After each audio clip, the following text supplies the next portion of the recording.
Good day, everybody. My name is Loretta Oduware Ogboro-Okor.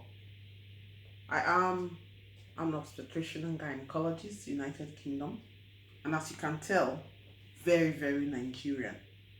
I must commend the organizers of Sea Help for this initiative, for their second summit. It is important that we keep spreading health awareness, especially the health of women, because every Nigerian patient, especially the women, are worth it. Today, I'm going to be talking about saving the lives of Nigerian women, the ABC. You see, for me, it is a very depressing issue. I'm not going to dwell too much on the depressing figures, but I need to say some of them. I want to take us to how we can help shift the paradigm or shift the current challenges a bit more and then make it into something that is palatable for all our people. It is no longer news that Nigeria is where 20% of all maternal mortalities globally happen. Why do women die? Why do Nigerian mothers die? You see, a Nigerian woman has a 1 in 22 risk in her entire lifetime of dying from pregnancy and pregnancy-related issues. Why? Every day in 2017, the WHO told us that approximately 810 women died from pregnancy and pregnancy-related issues, and that these were from preventable causes. They also went on to tell us that about 94% of all maternal deaths, mark my word, 94%, actually that's roughly 95%, happens in economic and resource low countries. And we do know that these countries we're talking about, we have Nigeria as one of the leading names on that list.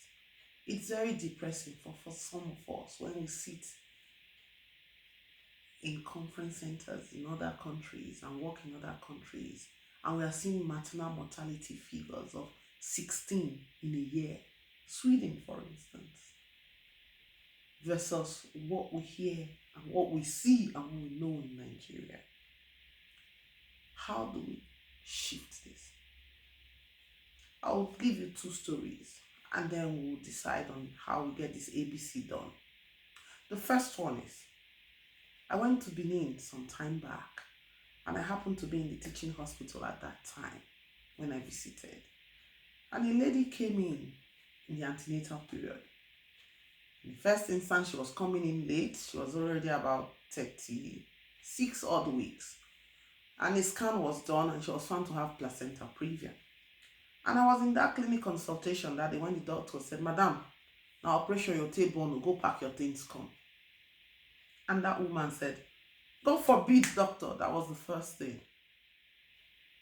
And then she left after about 15 minutes confrontation, I'll put it, not consultation with that doctor.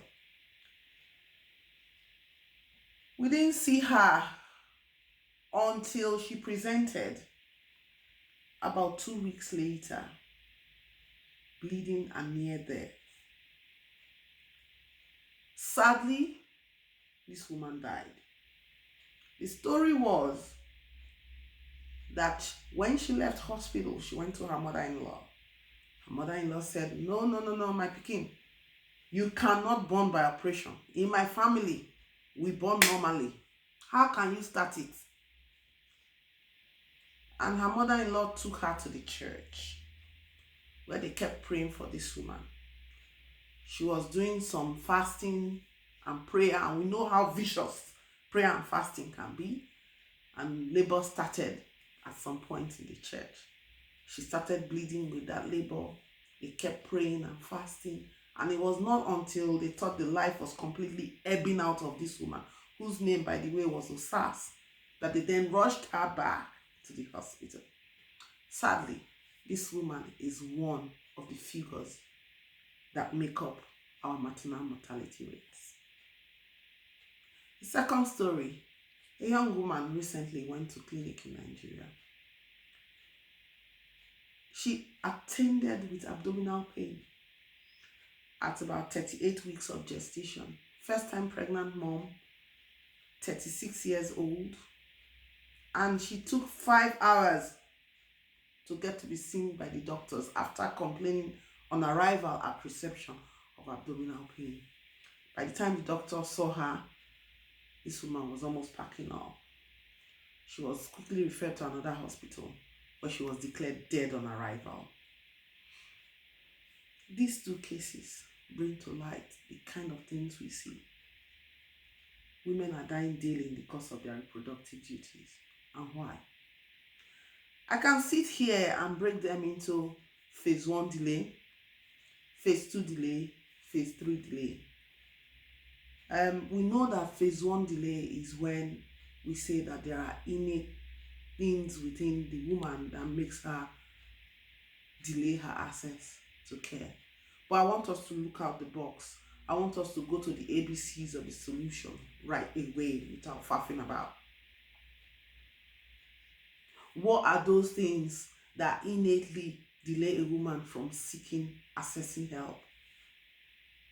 These are the social, cultural, and environmental milieu, as well as the empowerment, reasoning, and exposure of the woman herself. So things like, in our society, how is pregnancy considered? When do people go and seek health care? Where do they go and seek health care when they are pregnant? Who do women talk to when they are pregnant? When a girl child is born, how is she raised? Is she empowered? Is she tutored? Is she given abundant knowledge as to how to take care of herself? These are the things that are going to drive her own understanding and health-seeking behavior.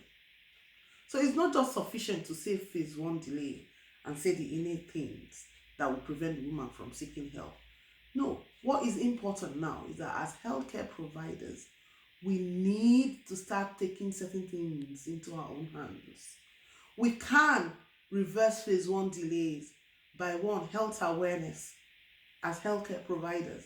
How many times in our churches do we get up, or in our mosque do we get up and say, this week I'm going to do a topic on early presentation to hospital, obstetric emergencies, signs to look out for?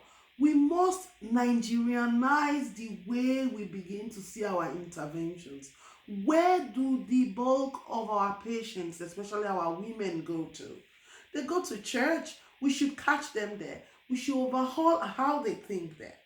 In the first example I gave to you, you could see that that woman did not understand the meaning of placenta previa.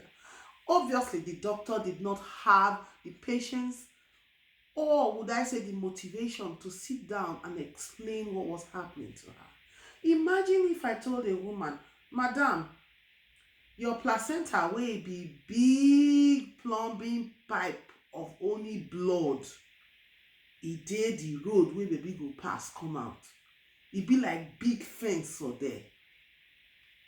Baby no go fit come out, say e no burst this fence wey full of blood open. Therefore, na operation we need to take deliver you for this case. So no be say we like to dey do operation. And then you take the woman gently through these things so that they understand in the language that is simplest. Most probably, the woman may not rush off to church. The pastors have time to listen. Do we have time to listen in the healthcare provision sector? Are we having time to turn around how society thinks?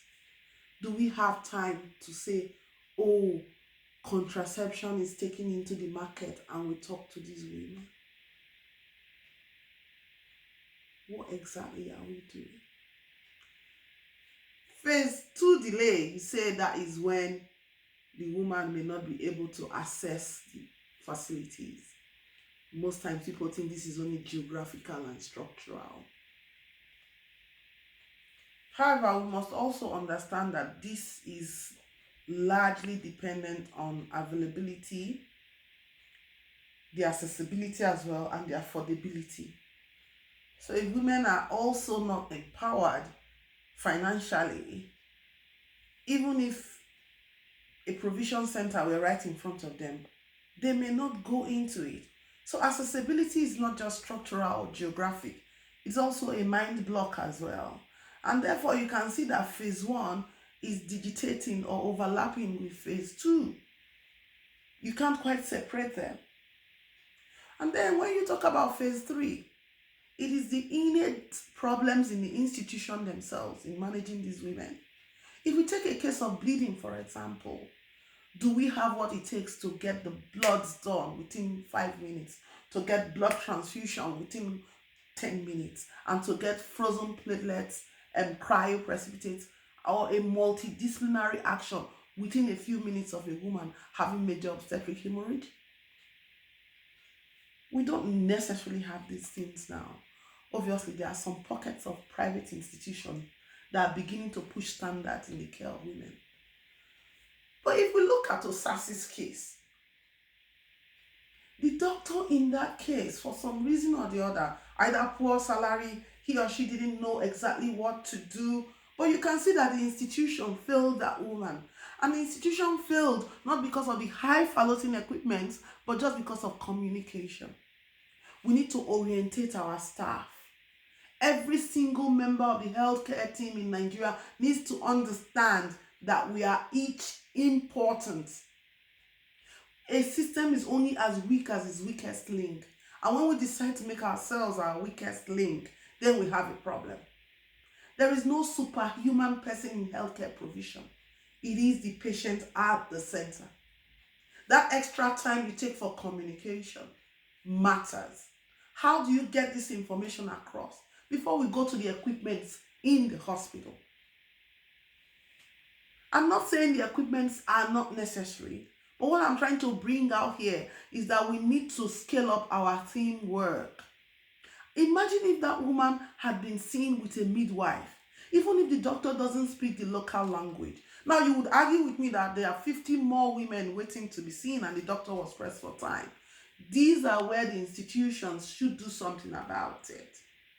But overall, I want us to get it all clear that you cannot quite isolate phase 1, phase 2, and phase 3 delays. They all overlap. Therefore, as a society, as healthcare providers, the ABC of solving the deaths of women in the course of their reproductive health starts from us in the society, each and every one of us, even the patients. Every Nigerian hearing the voice today of this lady speaking here, a fellow Nigerian, should realize that we need to upgrade our health-seeking behavior as a society. We need to understand that our health is our responsibility.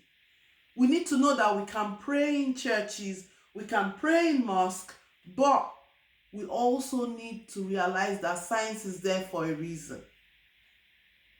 Our social-cultural milieu needs to be overhauled. In the case of why women die in Nigeria, I will point out right now that a girl child is endangered from the day she is born because she has a 1 in 22 lifetime risk of dying because of her reproductive duty.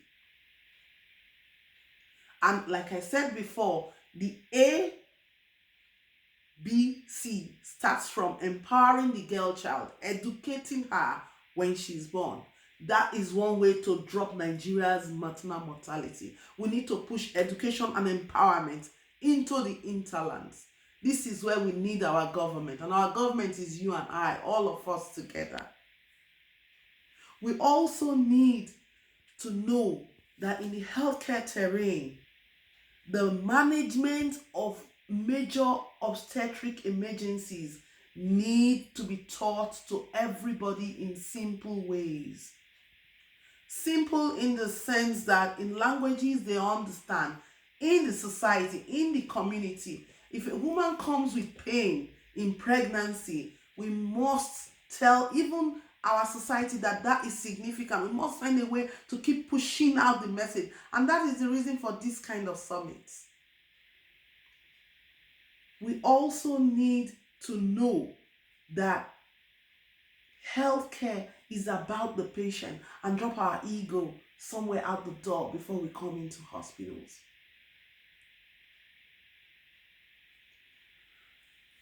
It is saddening, very, very saddening, that in our rural areas, women die in their droves. So that means we need to take health to these women. And how do we do it? We have the NHIS, the National Health Insurance Scheme. What is happening with it? We have a solution in our hands, but we are not implementing it. The care of pregnant women, the care of women who are not yet pregnant, i.e. those who want contraceptions, those who want safe abortion, those who have miscarried and need to be managed safely, should be free. We need to push this at governance level, at policy level. And more importantly, if we then understand the cultural dynamics of our people, we know that most people in the rural areas are going to go to traditional birth attendants. We have projects that we've set up before about training these birth attendants. What happened to those projects? We can get prototype algorithms and go into these rural areas in the languages these people understand and say, Madam, a woman has come to you. This is a simple thermometer. If you check it and the temperature is between this to this, write the figures on the wall or on the paper. The woman is fine. If the temperature is this, send the woman. We must start teaching the people in the hinterlands how and when to refer. We have a population of about 200 million people and very few doctors and midwives. So it only makes sense that we need to use what we have. And what do we have? Our traditional mode of delivery or caring for these women. But what we must do is to scale them up, update them, transfer knowledge into them in such a way that they are willing to receive it. You don't go there and bully them and say you must do this. No, you find a community entry point.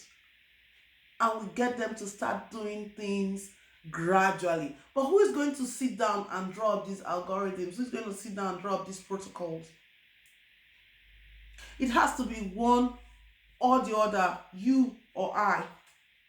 We can't. The problem is that for a long time, us as Nigerians, we think that there's something called free freedom. We wait for the next person to do what we should do. I think it's high time. See help. Take this away. Any of us sat in the hall today, let's begin to do proper projects in small communities and roll them out. Sustainable ones. Let's go into these communities and teach them how to identify obstetric emergencies and to be proactive. Madam, if a woman comes and is in labor with you for so and so number of hours, 6 hours, because in Nigeria you can't formulate a standard hour. A woman who is in the city is very different from a woman who is in the hinterlands, where she may not be able to get out on time. So for that kind of woman, you can say, if 6 hours elapsed and this woman has not delivered or made so and so progress, begin to send the woman out to the nearest referral centers. These things are not rocket science.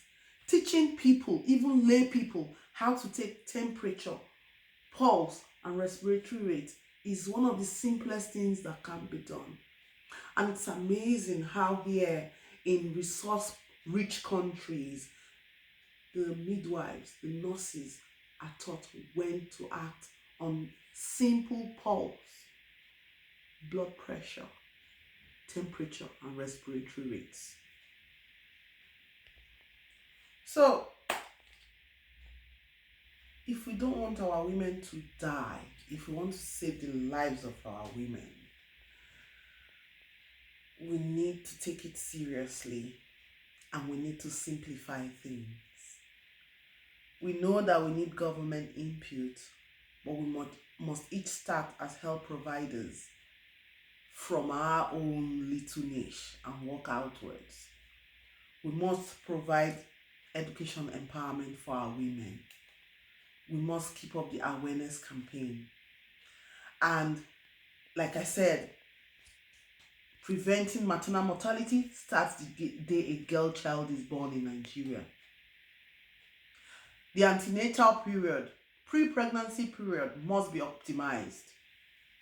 We must teach them why they must optimize it. The antenatal care period must be taken seriously. I find that in Nigeria, we still don't have screening processes. Women still don't get ultrasound scan. These are not high, they're not highfalutin things. They're just things that if you have the will, we can do. Some women in the hinterland don't even still know when they're carrying twins. Imagine the risk. Some women don't even know when they have placenta previa. SARS is a good example. The antenatal period. Then we have the actual delivery. It must be managed by competent persons who have been trained formally and informally. If it's in the hinterland, we need to develop a structure on how we're going to train our people. There are already measures and methods on ground. Sogon started something. But we need to sustain these things. We rest on little glories. We need to know that we need to keep pushing our boundaries. You mustn't die because you're a Nigerian woman because of your reproductive duty. And then importantly, the postpartum periods. Women deliver and go home. Nobody follows them up. We need to get a method of following up our women so that we do not miss those women who can die in the postpartum period. It's not that difficult if you actually think about it. We just need to implement simple measures. So the takeaway today is we already have policies in place. We need to implement them. Each of us, where we are, we need to keep pushing the boundaries. We need to keep speaking. Nigerians as patients, we need to upgrade and update our own health-seeking behavior. And the healthcare terrain, we need to realize that we are one big team. We need to then let our knowledge filter into the communities. We need to find a way to push these things into our traditional and sociocultural milieu so that we can get the best back from these systems. It's been a pleasure speaking today. I thank you all. I do hope you found something that you can take away from this talk. Thank you. We don't need to let Nigerian women die because of one reason and one reason only. Every single Nigerian patient, especially the Nigerian women, are worth it. Thank you. Not only are the Nigerian patients worth it, each and every one of us as healthcare providers, we owe ourselves a duty that in order to not let our women die, we too must live life to the fullest, ready to give our best to our people. Thank you very much.